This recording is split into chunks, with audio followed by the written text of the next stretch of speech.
호세아 6장 3절에 보면 이런 말씀이 있습니다. 그러므로 우리가 여호와를 알자, 힘써 여호와를 알자. 그의 나타나심은 새벽빛 같이 어김없이 비와 같이 땅을 적시는 늦은 비와 같이 우리에게 임하시리라. 굉장히 멋있는 말이고 은혜로운 구절입니다. 그런데 이 구절은 구약 성경에서 매우 문제적인 구절 중에 하나입니다.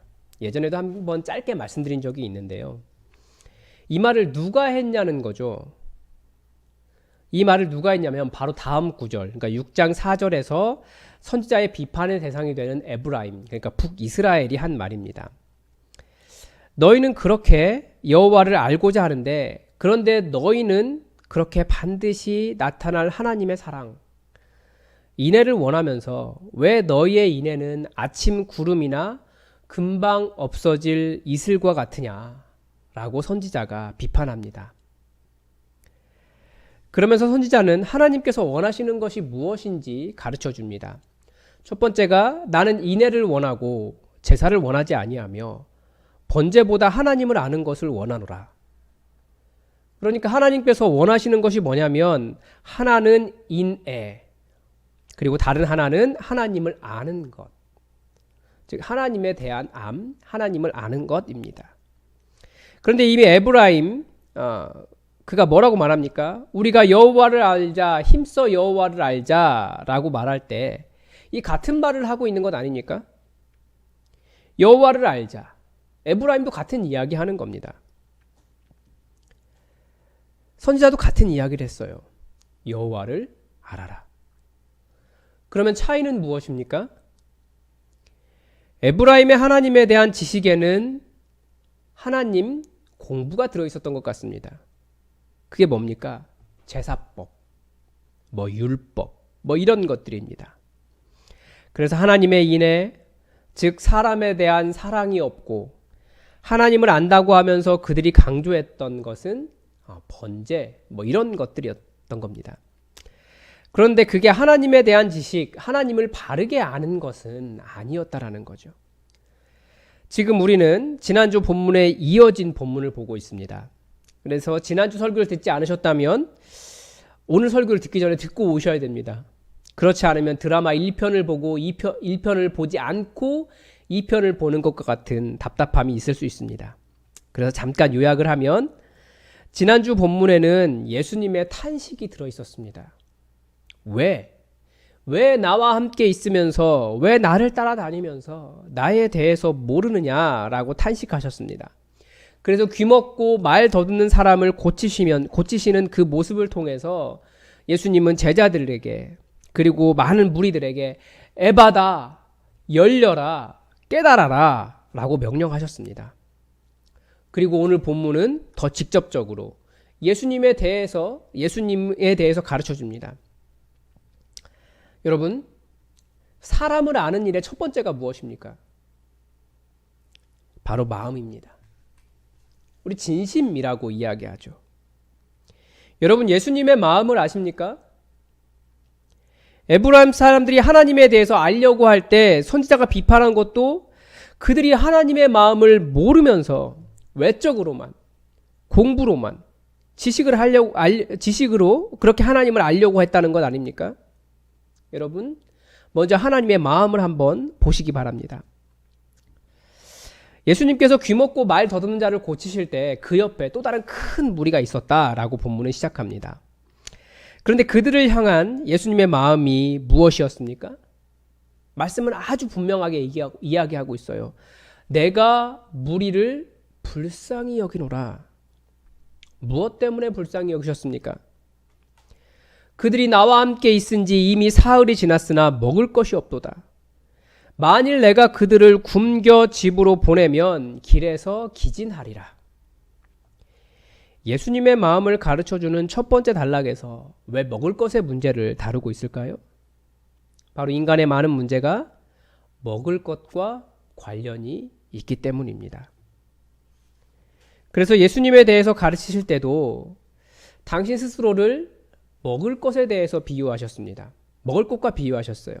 나는 생명의 떡이다.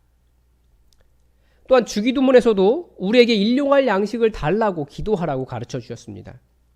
심지어 십자가 지기 직전에도 자기 몸을 양식으로 내어주셨어요. 받아서 먹으라. 이것은 내 몸이다. 예수님의 마음은요, 예수님을 찾아온 사람들이 밥 굶지 않는 겁니다. 예수님의 마음은 예수님의 제자들이 배 굶지 않는 겁니다.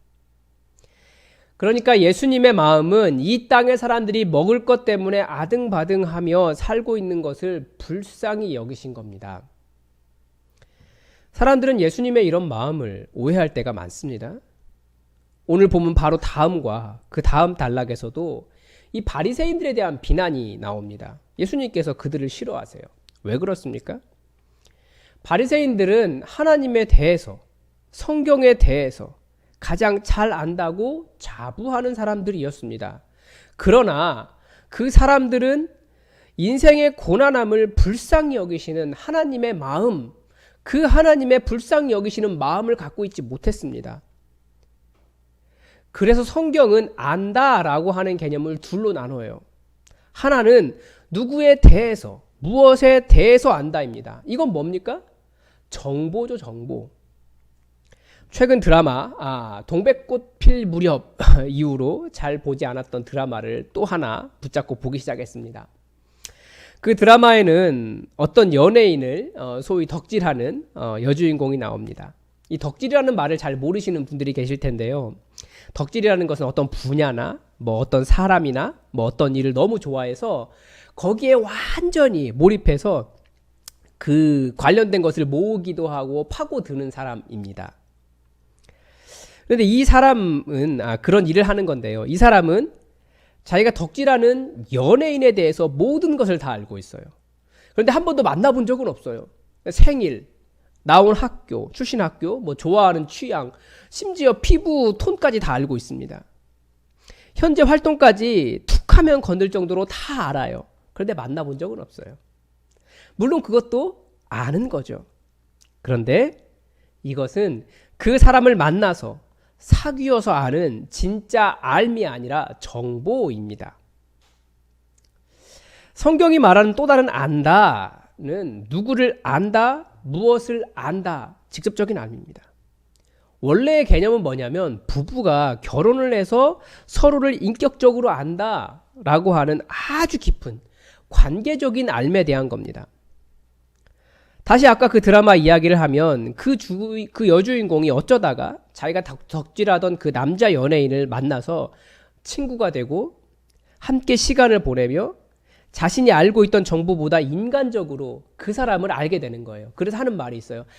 내가 정말 이 사람을 잘 골랐어. 내가 덕질하는 이유가 있었어. 그 덕질 수준을 뛰어넘어서 이제 인간적으로 알게 되는 거죠. 성경에서 보통 안대라고 말하면 바로 이런 관계적인 알. 단순한 정보가 아니라 만나고 이야기하고 그 마음을 나누고 지식이나 정보가 아니라 체험적인 알을 의미합니다. 바리새인들은 하나님에 대해서 알고 있었습니다. 어떻게 아는 것이 하나님에 대해서 아는 겁니까? 그들이 아는 것? 율법에 대해서 알았고요. 성경에 대해서 알았어요. 하나님과 관련된 모든 것에 대해서 다 알았습니다.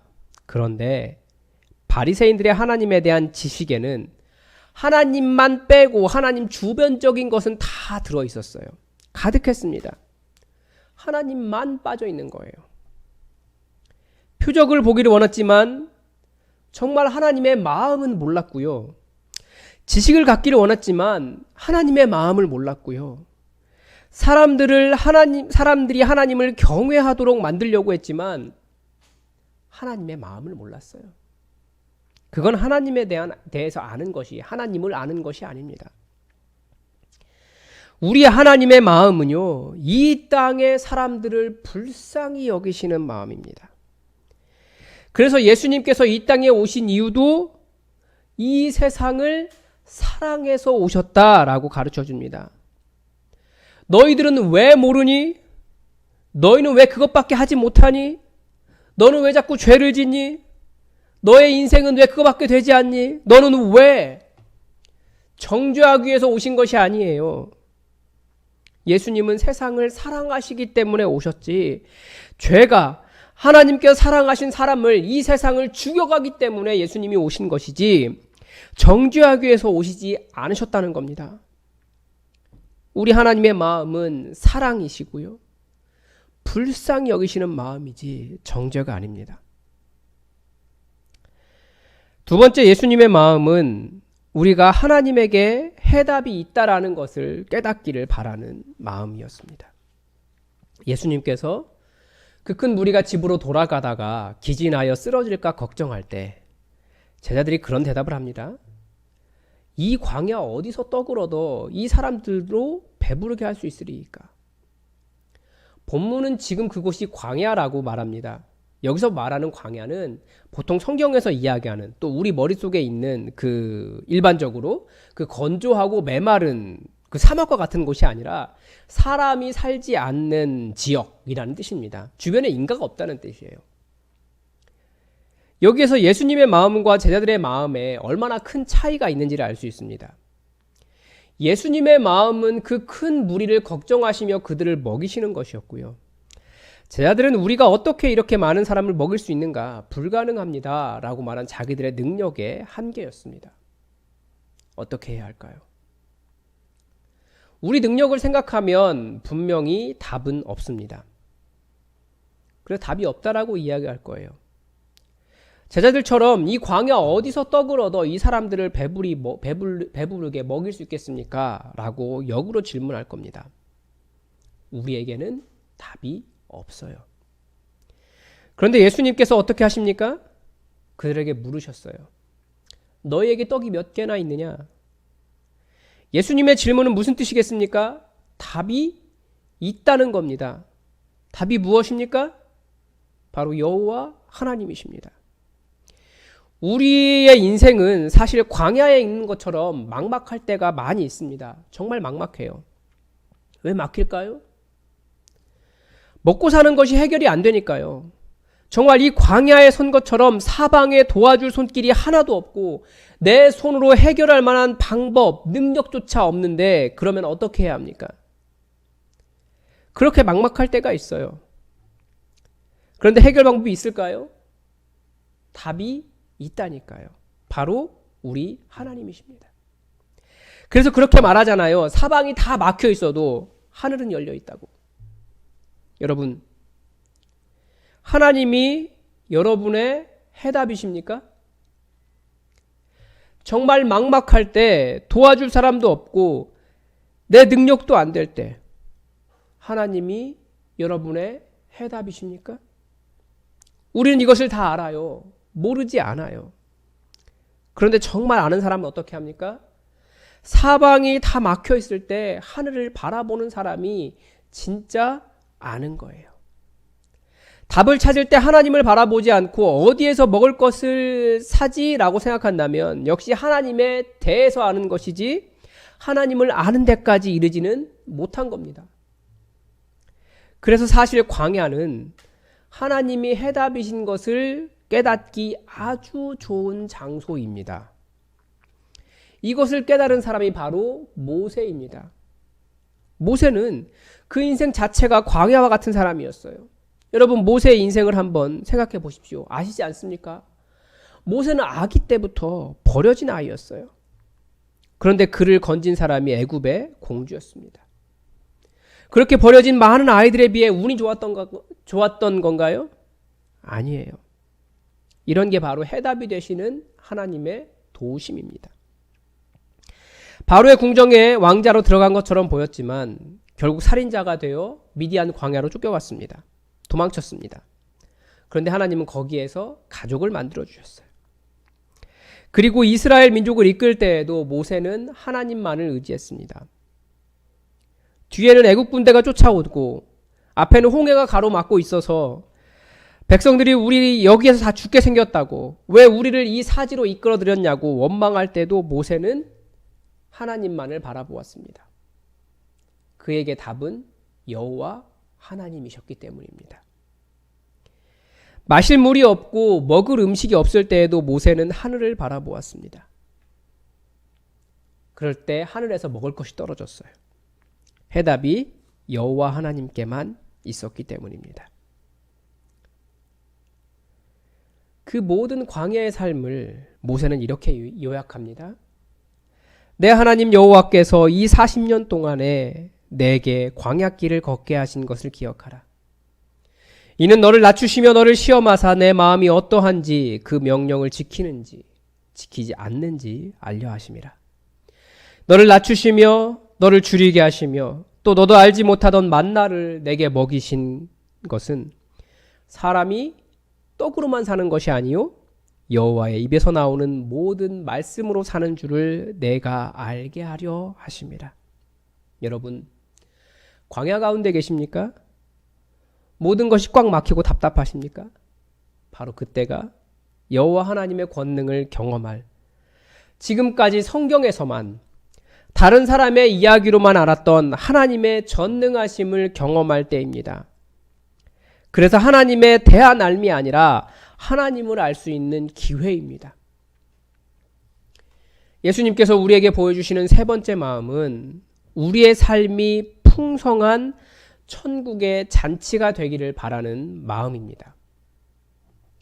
예수님께서 무리를 명하셔서 땅에 앉게 하셨습니다. 그리고 7개의 떡을 가지시고 축사하시면서 떼어서 제자들에게 나누어 주도록 하셨습니다. 제자들은 이것이 무엇을 의미하는지 이미 알았습니다. 6장에서도 한번 이런 일이 있었거든요. 그때도 남자만 5,000명을 먹이신 일이 있었기 때문에 어떤 일이 일어날지 제자들은 알고 있었습니다. 어떤 일이 일어났습니까? 아주 단순해요. 배불리 먹었고요. 남은 조각 7광주리를 거두었다라고 말합니다. 앞에 6장에서는 12바구니를 남겼습니다. 여러분, 광주리와 바구니의 차이를 아십니까?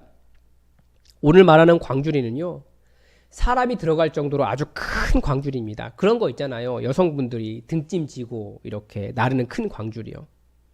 그런 광주리 7개가 남았대요. 예수님의 이 7개의 떡과 생선 2마리로 7광주리가 남은 기적을 통해서 우리는 무엇을 볼 수 있습니까?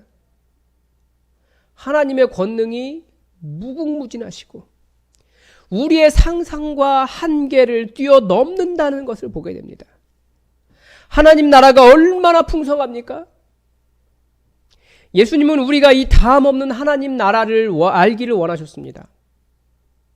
이런 하나님 나라가 우리에게 있다는 것을 아는 것이 아니라 경험하기를 원하셨습니다.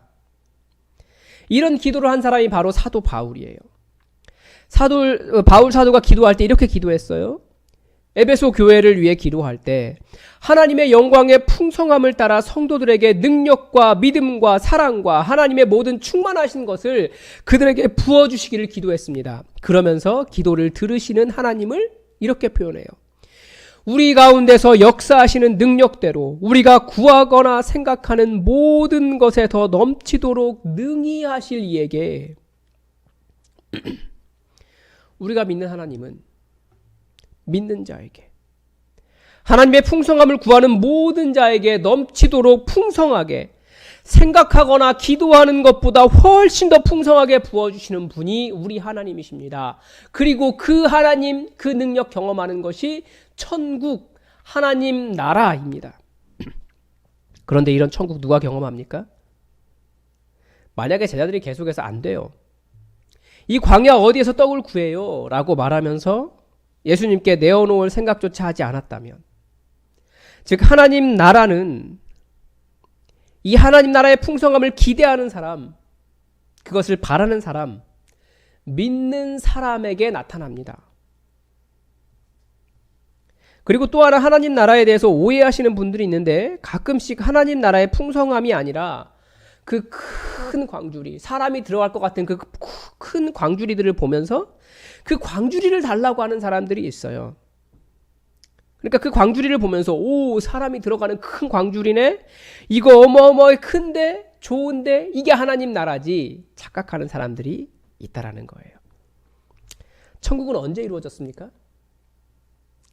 그 7개의 떡을 4,000명에게 떼어주고 또 떼어주어도 그들이 배불리 먹을 수 있는 상태가 되는데, 그 떡이 하늘의 양식이 되고 있을 때, 그리고 옹기종기 모여 앉아 사람들이 하나님의 권능을 찬양하고 있을 때, 그 영광을 노래할 때 하나님 나라는 이미 그들 가운데 상상할 수 없을 정도로 풍성하게 이루어지고 있었습니다.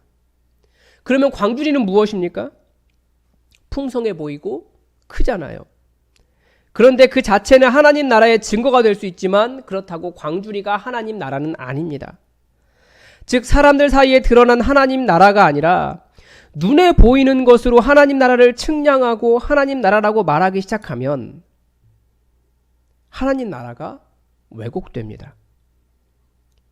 교회 건물이 크다고 거기가 하나님 나라입니까? 큰 교회 되면 거기가 하나님 나라입니까? 아니면 돈 많이 벌면 하나님 나라입니까? 우리 교회가 빠르게 성장하고 있으니까 하나님 나라가 이루어지고 있는 겁니까? 아니에요. 그런 것들은 다 큰 광주리에 불과합니다.